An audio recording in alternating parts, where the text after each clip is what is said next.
কৃত্রিম বুদ্ধিমত্তার প্রতি মানুষের দিন দিন নির্ভরশীলতা বাড়ছে। হঠাৎ কোনো মাসআলা জানতে হলে এআইকে জিজ্ঞাসা করে তার উপর নির্ভর করে আমল করা যাবে কিনা? গুরুত্বপূর্ণ এবং সময়োপযোগী একটি প্রশ্ন। আর্টিফিশিয়াল ইন্টেলিজেন্স বা এআই এর ব্যবহার দিন দিন বাড়ছে। মানুষ ছোট বড় বিভিন্ন কাজ করতে গিয়ে এআই এর শরণাপন্ন হচ্ছে, এআইকে দিয়ে সে কাজগুলো করাচ্ছে, বিভিন্ন বিষয় জানার চেষ্টা করছে, ইনফরমেশনগুলো নেওয়ার চেষ্টা করছে। ঠিক একইভাবে মাসআলা মাসাইল জানার জন্য এআই এর শরণাপন্ন হওয়া এবং আর্টিফিশিয়াল ইন্টেলিজেন্সের মাধ্যমে মাসআলা মাসাইলের উত্তর নেওয়া, শরিয়ার দৃষ্টিকোণ জানার চেষ্টাও কেউ কেউ করে থাকতে পারেন। তো এ বিষয়ে শরিয়ার দৃষ্টিকোণ হলো যে আমরা যে কোনো ইলম অর্জন করব, যে কোনো জ্ঞান অর্জন করব, জেনারেল জ্ঞান যদি হয় তাহলে সেক্ষেত্রে এআই এর মাধ্যমে সেটি অর্জন করতে অসুবিধা নেই। এআই এর ব্যবহার অনেক বহুবিধ ব্যবহার করা যেতে পারে। এআই এর ব্যবহারের মাধ্যমে যদি আপনি শরিয়া বিরোধী কোনো কাজ করেন সেটা নিষিদ্ধ হবে, কিন্তু যখন সাধারণ কাজ করবেন সেটা অবশ্যই অনুমোদিত হবে। অতএব এআই এর মাধ্যমে সাধারণ তথ্য উপাত্ত সংগ্রহ করা বা কোনো ইনফরমেশন নেওয়া বা বিশেষ কোনো শরীয়ী দৃষ্টিকোণ থেকে বৈধ কোনো কাজ করা, এটা তো জায়েজ আছে, কোনো অসুবিধা নেই।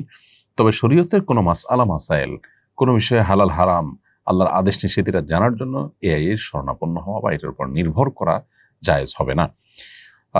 শরণাপন্ন আপনি হয়তো হতে পারেন, কিন্তু সেটাকে ক্রস চেক করতে হবে দক্ষ উলামা ইকরামের মাধ্যমে বা কোরআন এবং হাদিসের আলোকে আপনাকে চেক করতে হবে সেই ইনফরমেশনগুলো সঠিক কিনা। কারণ জাগতিক বা পার্থিব কোনো ইনফরমেশন সঠিক বা ভুল হলে আমরা যতটা ক্ষতিগ্রস্ত হব, শরিয়ার কোনো বিধিবিধান আমল করতে গিয়ে, পালন করতে গিয়ে, জানতে বা মানতে গিয়ে যদি আমাদের ভুল হয় তাহলে তার ক্ষতির পরিমাণ, মাত্রাটা অনেক বেশি হবে। সুনানে দারমির একটি প্রসিদ্ধ হাদিস আমরা জানি, যেটি ইমাম মুহাম্মদ ইবনে সিরিন রাহিমাহুল্লাহর উক্তি। মূলত তিনি বলেছেন, ইন্না হাদাল ইলমা দীন ফানজুরু আম্মান তাখুযুনা দিয়ামাকুম।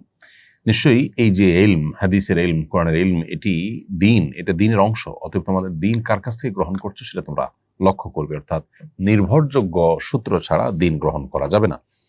অতএব এআই বা আর্টিফিশিয়াল ইন্টেলিজেন্স এর উপরে শুধুমাত্র নির্ভর করলে সেক্ষেত্রে সঠিক মাসআলা পরিপূর্ণ আমরা নাও জানতে পারি। কারণ আর্টিফিশিয়াল ইন্টেলিজেন্স মূলত তার নেটওয়ার্কের ভিতরে যা আছে, সে যা পাবে সেখান থেকে সে আমাদেরকে কাস্টমাইজ করে কিছু ইনফরমেশন হয়তো দিবে, বাট সেই ইনফরমেশনগুলো সঠিক কিনা, সেখানে ভুলভাল আছে কিনা সেটা আমাদের চেক করা উচিত।